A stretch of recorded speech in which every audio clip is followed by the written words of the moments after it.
Yes, folks, I'm Fred McMurray, and it's a time for another episode of Pillars Principles with my co-host Ray Pillar. Ray, good to see you again. Today's a special day. We get a Yes, guest, one of my favorite guests, because she helped launch Pillars of Franchising, that's Meg correct. Roberts. Yeah, that's right. So, Was it, what do you how long want to ago say was about that? Was uh, that I seven, want to say thanks for having me back, guys. I think I was your first guest 7 or 8 7 years years? ago, maybe now. yeah, it's been a while. Yeah. Uh-huh. It'll Wow. be 7 years, February 9th, 2025. Sorry, I remember Wow. states. So today what we're going to do is we're going to break it up. And the first segment, we're going to be talking about developing employees, which is something that if you followed Meg's career, she knows a whole lot about.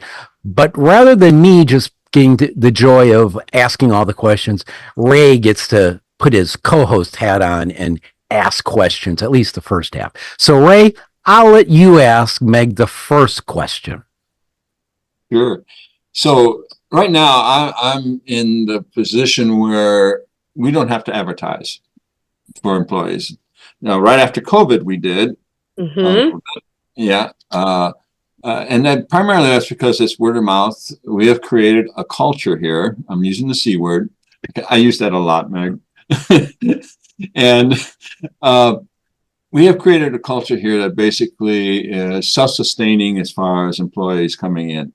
So my question to you is, are you able to do that with all the franchises?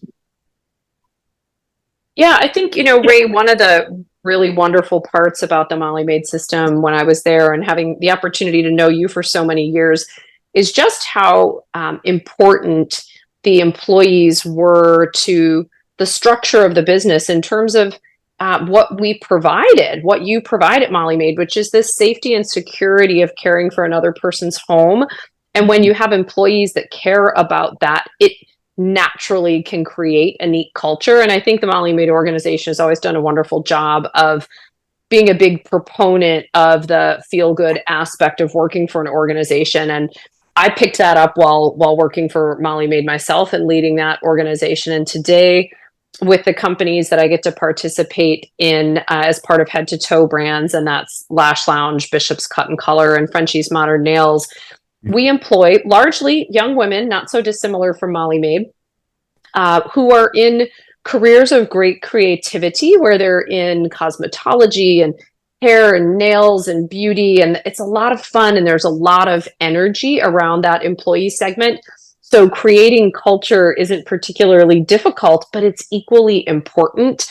And I think what it starts with is really just being rooted as the owner, as the manager, as the boss, however you want to phrase it, being rooted in the purpose of your business. And the purpose of your business, actually all of the purpose of business is the people who work for you. Then it's the product, right? If you start with the people and caring about the people, they're going to care about the product. They're going to make a better sandwich. They're going to provide better services. So we try to emphasize that in our training with our franchisees, with their managers, anyone who's affiliated with the business, to really recognize that the purpose, the pursuit, and ultimately the success of your business rises and falls with how happy your employees are. And that means constant laser focus on their success and satisfaction. Absolutely. One of the things I've mentioned on other broadcasts is the fact that some time ago I interviewed an employee and I says, "What's the best part of your day?" And I'm thinking she's going to tell me, "Oh, the end of the day when I get home." No, it's when I come to work in the morning. I have a cup of coffee and sit down and talk to my friends. So she says, at the end of the day, that's when I really start to work. you know, I think that's a lovely sentiment. And it actually doesn't surprise me because by nature, humans are pack animals. And for several years, we've had these alternative work-life balance scenarios with a lot of people like myself right now working from home. I was just telling you, I walk around in circles because I sit too often and I miss the camaraderie of the office that was the norm for the first 20 years of my career. And no matter your job or career, engaging with other people is part of culture creating. You don't create your own personal culture and only engage with yourself. So I get it, going to work, chit-chatting with your friends, water cooler conversation, lunch talk. It's where you get to share a little bit. And I think that does lift people up. So I'm not surprised to hear that that's an important part of her day. Good for you. So you hit on something right there about working from home, and I have an office I come into. Sometimes you have to hit me with a stick to make me leave it. But when I found I was working at home, I found I would, in theory, work a lot more, but it was very, very isolating. So, and COVID seemed, with COVID and people working, fleeing the office and all that stuff, how much have we lost productivity wise by what I'll say, the lack of that water cooler, that lack of the camaraderie? The way I would answer that, because I've kind of looked at this from both lenses before, as the employer and the CEO, am I certain that I'm getting enough productivity out of my C-suite and my, corporate employees? And the answer is more than often, yes, if not more. So one of the counterculture aspects of working from home is not just the isolation, is that people are overworking themselves. I work more hours now because I don't have a natural break in the day. I don't have a commute to come home back and forth. I don't have a reason to get up and put my jacket on and go get lunch in the middle of the day. I can finish dinner and sit back down at my desk. So I quite literally could work 14 hours a day, and it's not uncommon across any and all positions. And I love ambition, don't get me wrong. But when you are working your team so hard, or they are working so hard, and they don't have that cultural relief where you might have gone to happy hour once every couple of weeks, or you might have had that water cooler conversation or taken a walk around the block with a colleague, not only are you not doing those things, but oftentimes you don't even know your team personally because we all came together in a virtual world. So, I am a big proponent of people getting out of the house. That's why I love our business. I mean, certainly in the beauty and wellness business, not only do we create great careers for the young people who work for us, but we also create a place where our customers and our members are coming in and they have an opportunity to just chit chat and relax and get away from their home office, go get your nails done, take a couple friends with you. So, the outlets, it's important that we don't ignore or take for granted that we all need outlets. That's where culture begins, is in that other word that begins with a C, and that's connections. It's hard to connect when you don't see people in person. It's different. Yeah, absolutely. I noticed there's a trend. Companies during COVID, of course, demanded everybody work from home 100% of the time. And then shortly after COVID, they say, well, come in one day. And then before you know it, well, 2 days a week. And then before you know it, it's 3 days a week. And before you know it, forget the work at home because they're losing their culture. Yeah, I think there's definitely some truth to that as well. I'm a thread the needle down the middle type of person, because there is a lot that can be gained, from being at home, getting a little bit more done, not having the distractions. But the best world, in my opinion, is a little bit of both. And isn't that normally true? The answer is usually somewhere in the middle. Mm-hmm. All right, Jim, you've been quiet, so we're going to bring you in here and ask you about Ray's favorite word, C word. So how does the C word impact developing from your background, since you've been in big tech? How does the C word impact developing employees in the technology arena? A couple comments about the discussion that just happened. One is that the tech companies I've been involved with are literally people companies, people businesses too. So very similar in that regard.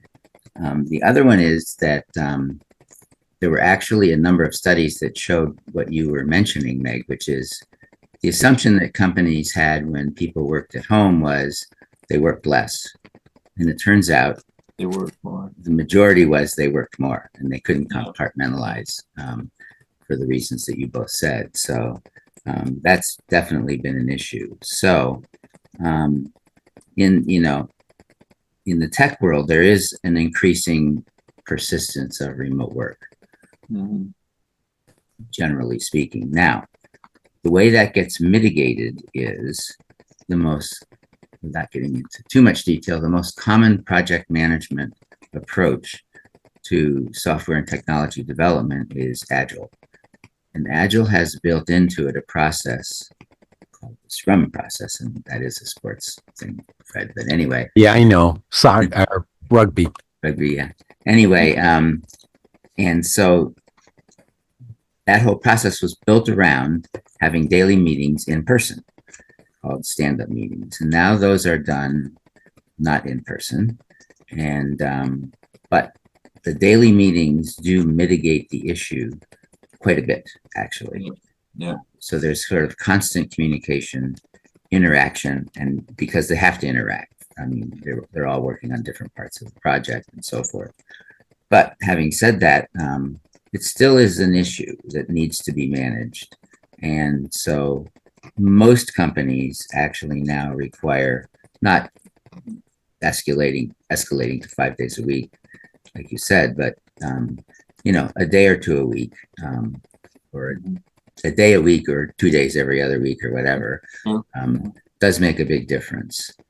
But you can build a culture around that because people are working on the same project. That actually helps quite a bit. And the process of agile project management in that world, which is pretty universal, really does help. So it is an issue, but it's mitigated some by those things that are unique to those kinds of companies. Okay, you confused me there by saying something. People don't go into the office 7 days a week? No, it's 9 actually. Okay, that makes me feel better. All right, Ray, I'll let you take the next swing. The man who's never in the office from the man who is always in the office. So go for it, Ray. Yeah. So which one of us is always in the office? As Jim mentioned, people were working longer hours because they could. They're sort of saying, oh, okay, so instead of spending 30 minutes to an hour on the road going back and forth to work, they're spending it at work, so to speak. So, but the problem was they were losing the positive culture that may have been developed in that company Right. because they're not interfacing with other employees. Now, I would imagine if it's a creative type environment, which I think Jim pretty much software development is a creative type environment, I think you're missing a lot more because you're not hanging around with other people who create. A lot of the creative style companies have a lot of amenities in their home office, such as, the home gym and the cafeteria and the mall courts and, all the things that come along with that, which help create that positive things that come along with that, which help create that positive environment, cultural environment. Yeah, those kinds of amenities had become fairly common in tech companies. And I think in a prior episode, I talked about the one company my son works for, which has bowling alleys, movie theaters, hotels, tennis courts, putting greens, weight rooms, bars, coffee shops, you name it. And so it's,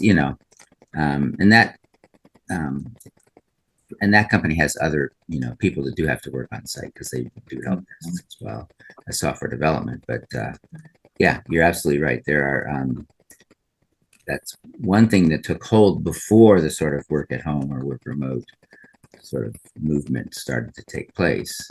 And that's mitigated it to some extent. But That's you're right. Mm-hmm. And these people are the ones I'm describing are generally working on the same project. So they have to communicate. And techies are notorious. So a lot of the communication takes place at midnight, but nothing to do. And techies are notorious for being antisocial too. I know, I'm one of them. Yes. I was going to say that, Fred, but you know. Yeah. Hey, The other thing I was going to say, Meg, is if there's a business I know nothing about, it's the one you're in. so we're going to head there next. Of obviously, building culture is highly critical, and for employee development. So where I'd like to take the discussion next is how there's culture, which is the environment, but what do you want to do to develop the employee?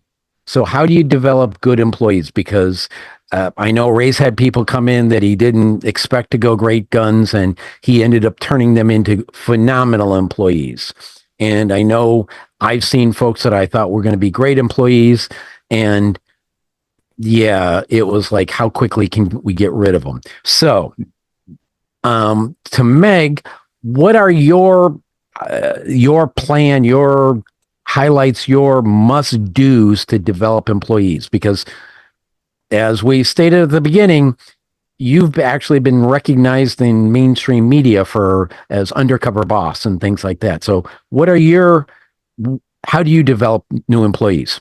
Well, I think you can hear me okay, right, guys? Because I think I was muted during Jim's section, so I just want to make sure I'm still coming across.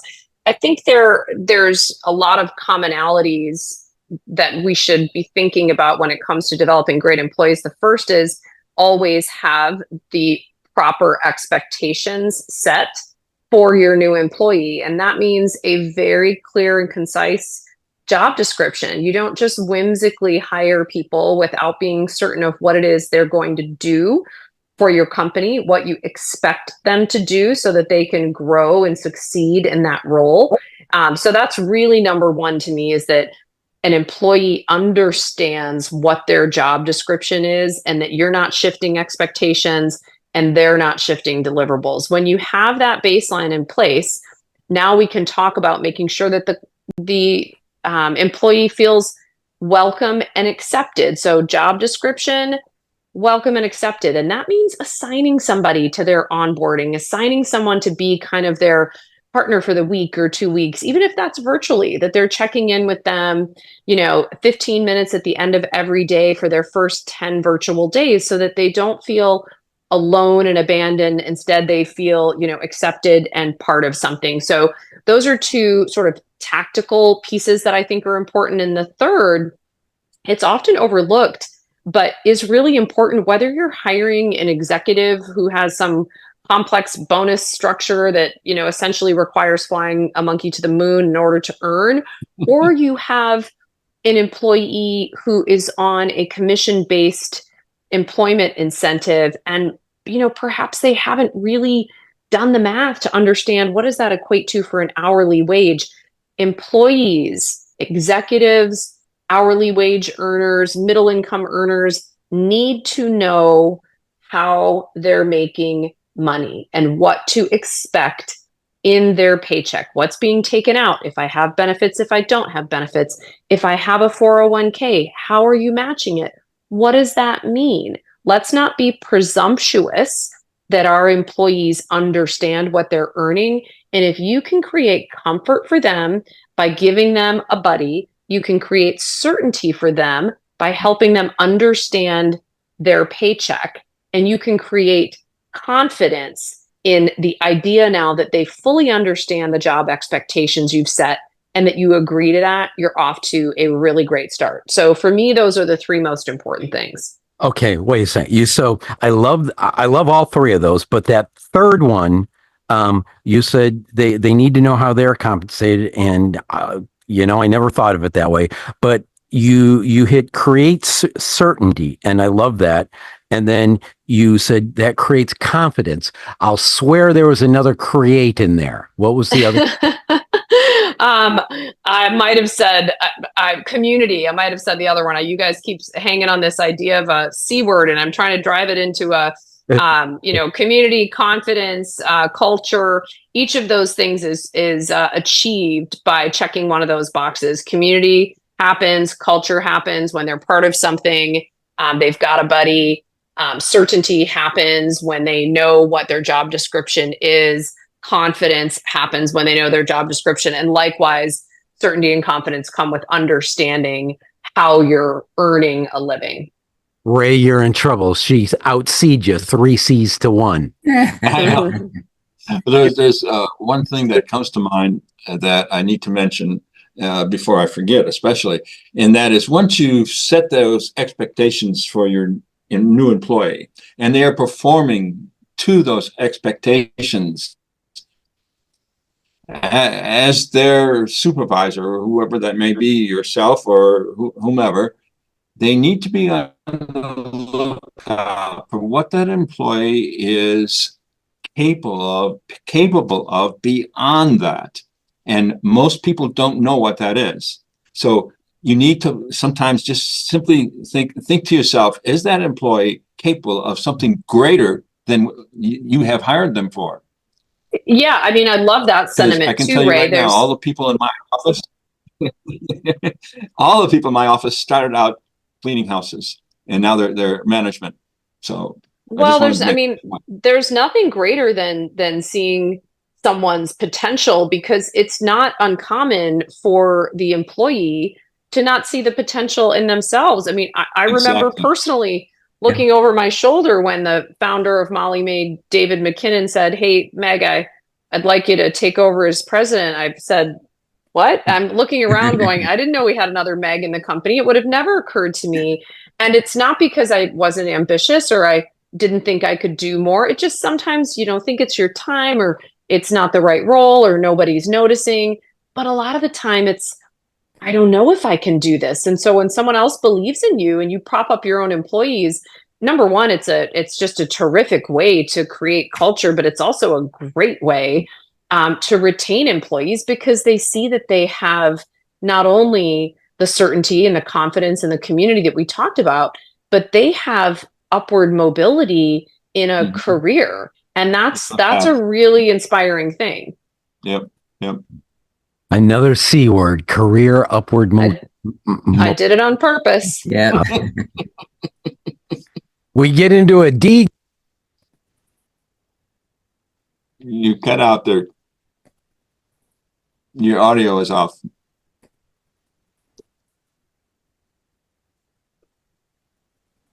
I know, that's why you're supposed to keep talking while I fixed it, but that's okay. I'm talking. I'm telling you, your audio is off.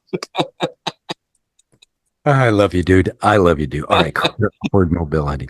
All right. So go ahead. You get the next question to Meg or to Jim, your choice.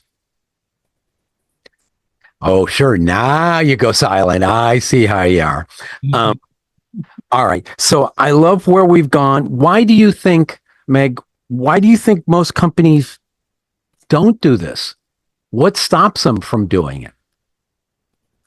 I guess I have to think on that for a second. And because we're on a live show, I'm not going to spend too much time thinking on it. But while I talk out loud, I'm getting to that answer in my head. And, I wonder if it's that we just aren't so busy with the day-to-day tasks. We get up, we open our email, we answer a few emails. Before we know it, it's 9:30 and you're already into your day full of meetings, and you haven't stopped to think about, hey, what should I be doing for my employees? What do I need to be thinking about? I've got a great chief operations officer. Kristen Kidd is the COO of Head to Toe, and she will stop me dead in my tracks sometimes and tell me something I honestly don't want to hear, and I don't have time to hear it. If I'm being honest, I'm like, oh gosh, Kristen, I don't have time for this right now.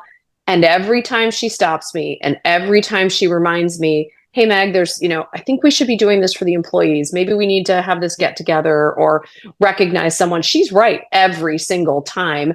And I love that she shows me grace in recognizing that I might not have the time to think of it. And it's not an excuse, it's an explanation. But what I absolutely cannot do is ignore the urgency of another person on your team saying, hey, stop, take a minute. Let's make sure we recognize our employees. Let's make sure we get their reviews done, or whatever the case may be. And it takes teamwork to be on top of a great employee culture. It's a tough job if one person had to look out for, raise up, explain, onboard, hire. It really does take a team to make a team. Yes, absolutely. And you hit on another good word, and that's for managers to listen. Sometimes they think that all they have to do is bark orders. That's a really important word, but it doesn't start with a C. Yeah, I know. Why do I feel like all of a sudden we've become Sesame Street? Okay, that's all right. All right. So before we go too long, I got a couple of more questions. One, this episode should be airing on KAPY 104.9 FM in Seattle. And do you want to give a shout out to any franchisees you have in the area, Meg? Oh my gosh, I would love to. Richard Eastern and his wife Stacy are out there in the Seattle market representing the Lash Lounge absolutely beautifully. They've got 3 locations in Bellevue and Bothell and one other town that's going to escape me. And in fact, Richard is next door neighbors with our Bishop's Cuts and Color franchisee, who's also out there in the Seattle, Washington area. We may have 1 or 2 more out there. I'm just getting to know that really awesome, very funky brand right in your backyard. So, of course, super grateful to all the head-to-toe franchisees in the network, and in particular those in the Pacific Northwest who might hear this broadcast. Excellent. All right. So now I'm going to come out with a really left field question, which Ray or Jim have no clue about, but it looks like we're going to be having a KPHRED show launching, I'm hoping in January, that is designed to help build esteem in teenage girls so that they can be the better women of tomorrow. So, and I know the show host and yeah, I want to make sure she wins. So what advice would you give to parents or others on how to build the self-esteem of teenage girls? Because they seem to be most at risk in this. Well, I was a teenage girl a long time ago, and I had a younger sister as well. And my mother put a lot of emphasis for us on being focused, nice young ladies, right? Not spending a lot of time in the mirror, really getting out and just being good young people. Now, of course, this is long before social media, and I have raised 2 sons, 18 and 21, who are students here at the University of Michigan. Go Blue. And they never really participated in social media. So I can say that I think there's something important about trying to guide young women, whether they're teenagers living at home or candidly young women at the collegiate level or entering the workforce, to judiciously use social media and consume media in a way that brings you positivity rather than the chasing of the Joneses. One of my favorite quotes is, "Comparison is the thief of joy." And what we need as young people, as humans in general, is more joy in our life. So if we spend our time scrolling, and we're constantly comparing, I don't look like that, I didn't take that nice of a vacation, oh, they just got a promotion. It's tough to feel self-confident. So I would just advise anyone, male or female, young or old, spend a little more time engaging in the things that make you feel good and positive rather than the things that find you comparing and wondering about what you might not have. There's a lot more abundance in what we do have. So do I get to attribute the comparison is the thief of joy to you? When I post. Oh my gosh, I would love so. But in fact, comparison is the thief of joy is a quote that is often brought up in recovery groups. And I learned that from a friend post recovery. And when she said it to me, I said, I'm just never going to forget that quote. I really, really love it. And I can see how it resonates with so many people.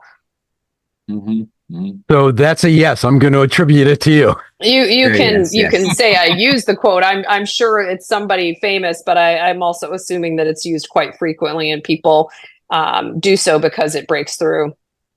I love that, Ray. I'll let you ask I'll let Jim give his final comment because he has raised some teenage girls. I told mine, if somebody hits you, ask them to stop. If they don't, flatten them. Then my ex-wife got a call from the principal, and I said, okay, tell the teacher. And if the teacher doesn't stop it, flatten them. So I didn't want to. But Ray, go ahead. You can, or Jim, you can ask that.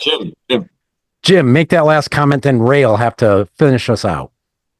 Okay, well, raised 3 girls and several boys, but it's particularly at certain stages of their life, they're more difficult. And I think most people know that. So, you know, but the good news is spending some time with them, back to our earlier topic, getting them prepared for the workforce is actually very important. And they all went to college, but I think everyone should have work experience both prior and during college. And I think that's an important aspect. And they've all been very, very diligent workers in various roles, but most of which they got from their mother, not from me. But Ray, last comment. The comment I have is I really like that. Don't compare yourself, because when you start doing that and you start thinking, oh, if I was to compare myself to someone like Elon Musk, he's a lot younger, a lot better looking, and he's a few dollars richer. But only a few. There's no way I can attain that right now. I certainly can't make myself younger. I can't make myself better looking, and I'm pretty sure I can't attain his wealth. So I think when you start thinking about those things and start celebrating the things that you have accomplished, which are very important.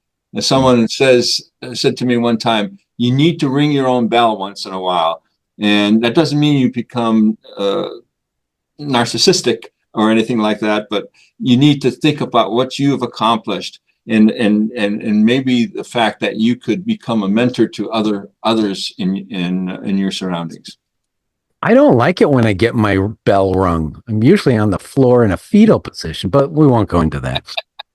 Okay, so His last comment was important though, because what happens with that process is you get the next generation of mentors, which is very important.